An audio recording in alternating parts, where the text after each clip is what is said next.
Natalie, do you have a moment? Oh, I suppose I don't need to ask. You're always just sitting around the house anyway. I'm at home, but I'm working. Oh, right. You write novels as a hobby, don't you? It's not a hobby, but whatever. What do you need, Martha? I'm at a cafe with Ashley right now. And we have some fantastic news. She's getting married. Oh, again? What do you mean, again? Because she just got divorced from her last husband, and this will be her 4th marriage, right? So what? Divorce isn't uncommon these days. And this time she found a true soulmate. The problem was with the previous men. If you say so. But it's concerning that this keeps happening. She's beautiful, so men can't resist her. Unlike you. Still, it's worrisome. How long will it last this time? This time she'll be happy for sure. I believe in it. Okay.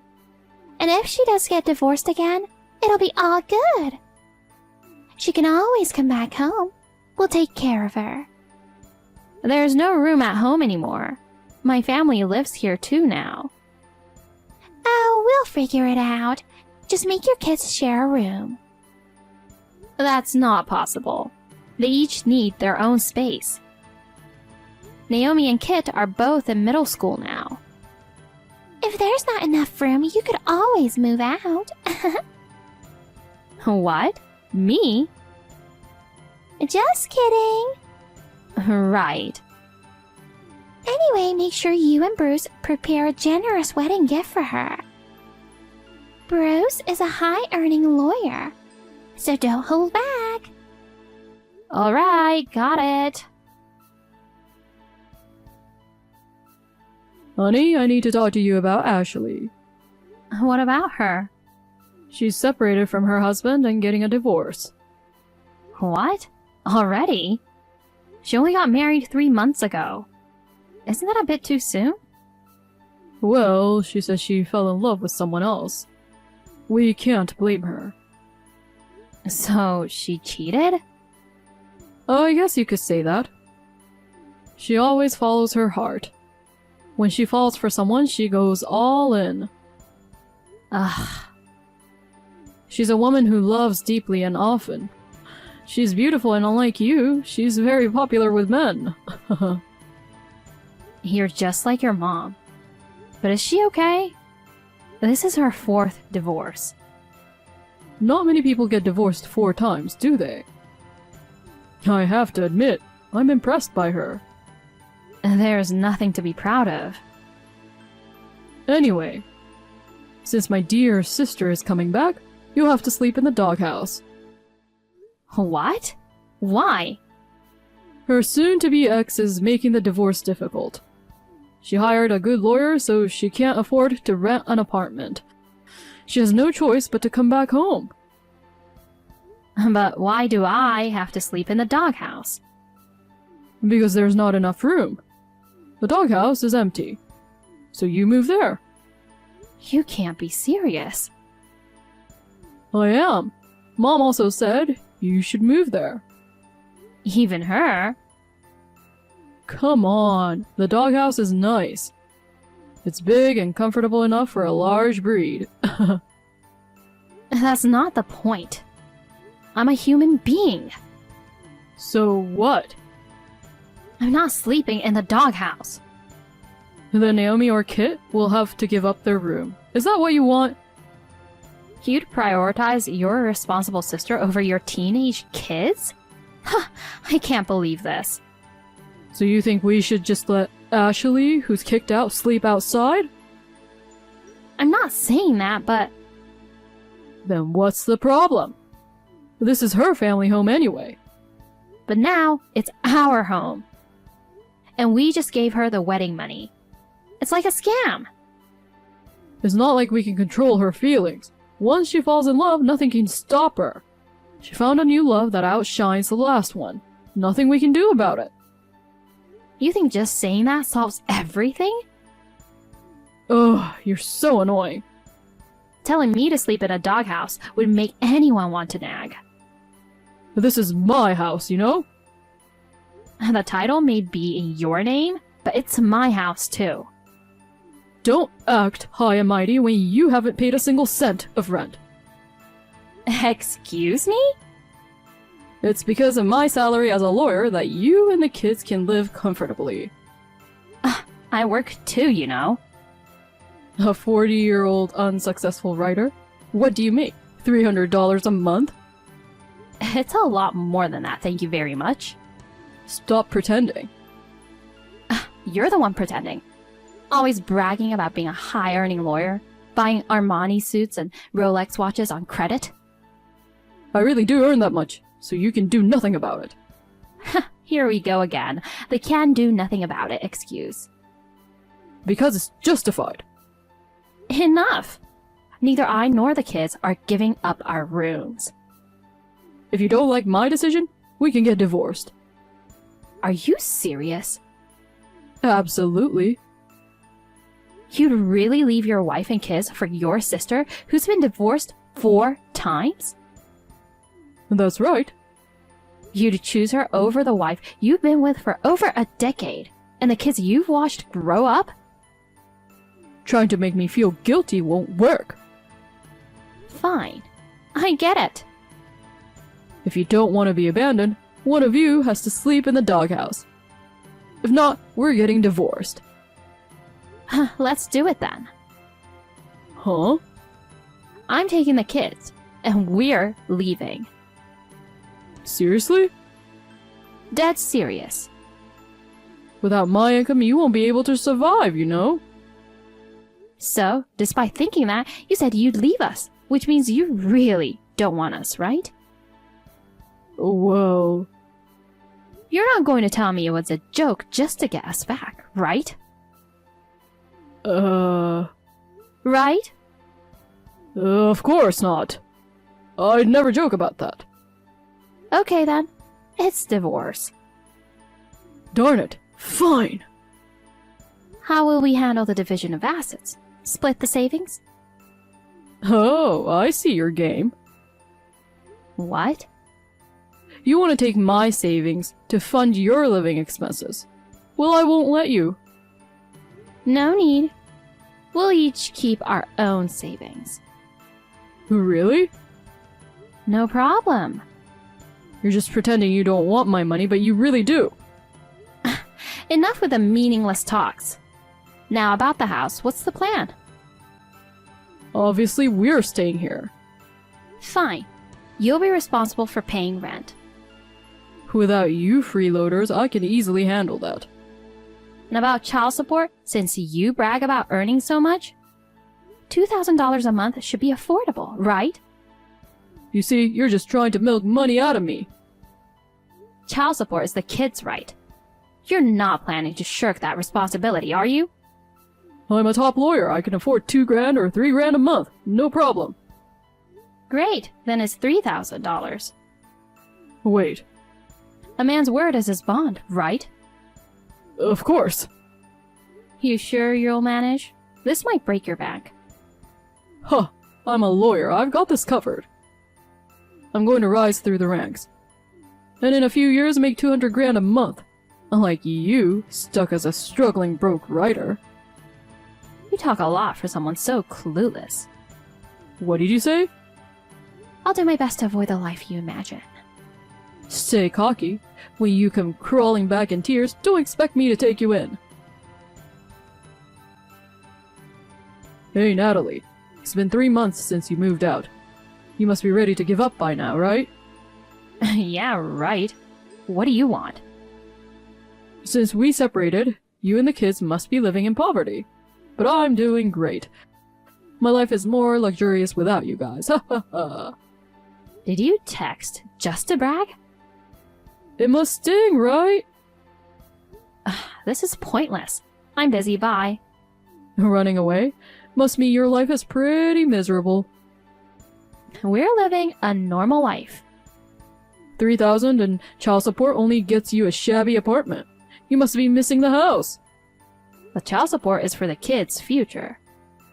So you're living on your $300 a month? Living in a tent, eating expired instant noodles? How pathetic. Not at all. If you'd stayed with me, you'd still have a decent life. You're terrible at navigating life. You should learn from Ashley. What exactly about her should I learn? Do you know the best-selling novel, Labyrinth of Love? Yes, I do. And? That novel is about a woman who goes from man to man, just like Ashley's life. So what? It got turned into a hit TV show. It's hugely popular, which means her way of life is clearly the right one. I disagree. The author of that novel must really understand how to succeed, unlike you. That's why it's a hit. So, what's your point? You're a failure as a woman and as a novelist. You think I'm a failure? Yes, you're a terrible housewife and a failed writer. A failed writer? Yeah, you'll never be successful like the author of that bestseller. If you say so. Face reality. Stop overestimating your talent. Sure. Talking to you is a waste of time. Goodbye for real this time. Running away because I hit a nerve? Pathetic. Say whatever you want. I have work to do. Work? You mean your little hobby of writing? I bet you're crying right now. I'll keep reminding you of my luxurious life. Don't block me.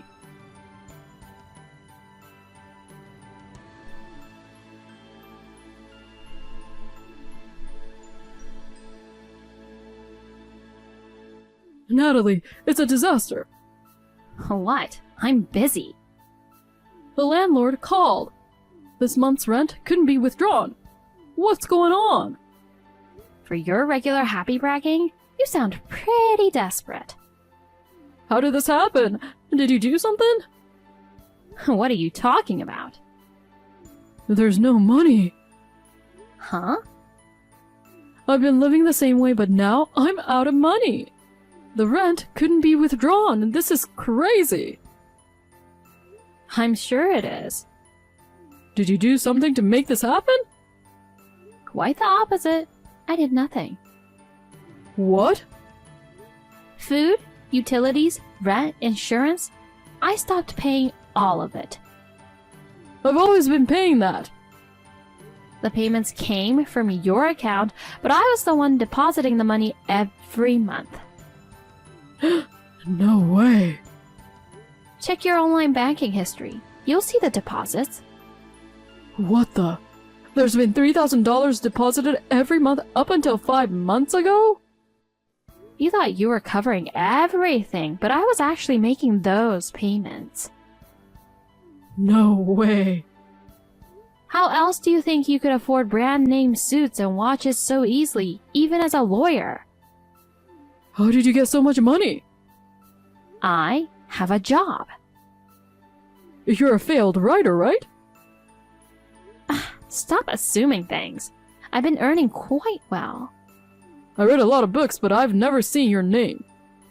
I don't use my real name. Then tell me what kind of novels you write.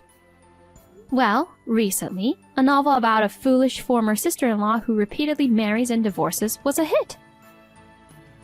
Wait, you don't mean Labyrinth of Love? Bingo. No way. I thought the author was a man. My pen name is gender neutral, that's all. You're really the author of that novel? I am the successful novelist you mentioned. Why didn't you tell me before we separated? I didn't have a chance. You made all the decisions without letting me speak. You had plenty of chances to tell me before you left. I didn't see the need because I lost any love for you instantly. Nothing could be done about it, you know. Don't use that line. What can I say? It was because it was. Darn you. Mimicking me to mock me. Well, that's that. Wait a minute. In that case, we need to redo the asset division. Why? If you're a best-selling author, you must have a lot of savings. It's unfair that you hit that while going through a divorce. We'll split everything evenly. Most of my savings are in accounts under the kids' names for their future. So it's not part of the division. You sneaky! From now on, you're paying the rent on your own. That's impossible. If you don't send money, I'll be evicted. That's not my problem. Take care of your own responsibilities. You should pay the rent too. You lived here, so you have a responsibility. That logic won't work. If we disagree, we can settle this in court. The court will cost even more money. If you don't want that, continue paying the rent as before. What the? It's like a checkmate. You chose this path. Now deal with it yourself. You're so cold. Say what you want, but there's nothing I can do. Solve your own problems. I can't. I'm almost out of savings. Maybe you can ask Ashley for help? That's impossible too. Why? She moved in with a new guy 3 days ago. Such a fickle woman. Perfect for drama, huh? I look like an idiot for divorcing over her. It's not just like it. That's exactly what it is. I guess we need to get back together. Absolutely not. I'll pay my share this time and our living standards will go up. With your spending habits, you'd be nothing but a burden. I promise I won't waste money anymore. Ashley's gone so we can have a cozy home again. I'm quite happy in my new high-rise apartment, thank you. You might be fine, but the kids need their father. They're okay. Both said they don't need you. No! And just so you know, if you skip child support, I'll garnish your wages immediately. You heartless woman. Oh, really? Well, this heartless woman is saying goodbye. No, wait, that's not what I meant. Don't ignore me. Please, help me. Natalie, please come back. Now it's you, Martha. I'm going through with a divorce and not coming back. You two need to manage on your own. Don't say that. You're still part of the family, right? No, I'm not. You guys kicked me out, remember? Now you expect me to come back? I do feel bad about that. But we had to make room for Ashley when she returned. We've started a new life. Isn't your new place just a rental? Why don't you just move out and come back here? Actually, I bought it. It's a high-rise apartment, very comfortable. So you do have money! As expected from a successful author. I'm so proud of you as your mother-in-law. Now you're proud? You always said I was just a hobby writer. And you're not my mother-in-law anymore. Natalie, I'm sorry for underestimating you. Can we live together again? I miss my grandchildren. They don't want to see you. Why not? What did I do? They saw you mistreating me. Listen, Natalie. I really need you to come back. I thought Bruce as a lawyer would be financially stable. But he spent all his salary on branded items. When I asked about his savings, he said he had almost nothing. We don't have enough for the rent and might get evicted. I figured. If you know, then help us. Would you really let your ex-husband and former mother-in-law be homeless? Well, maybe you can live in the doghouse. What did you say? Just repeating what Bruce told me. Goodbye. Oh wait, Natalie! After some time, I found out that Bruce had accumulated debt to buy brand name goods. He couldn't stop shopping to maintain appearances, despite making me pay for all our living expenses. It was utterly foolish. When he finally realized the gravity of his situation and sold off his branded items, it was too late. The interest on his debt has skyrocketed. Due to his numerous missed payments, debt collectors began showing up at his law firm, causing a scene, and he was fired. When he tried to find work at other firms, his bad reputation had already spread, and no one would hire him. Now he works exhausting manual labor jobs from morning till night to pay off his debt. Despite the effort he put into earning his law degree, it's now wasted potential. He manages to pay the rent, but he and his mother live a miserable and impoverished life. On the other hand, my career has flourished thanks to the hit TV adaptation of my novel. With more job opportunities coming my way, I lead a fulfilling life with my children. I'm even considering writing a new story about a failed lawyer inspired by my ex-husband.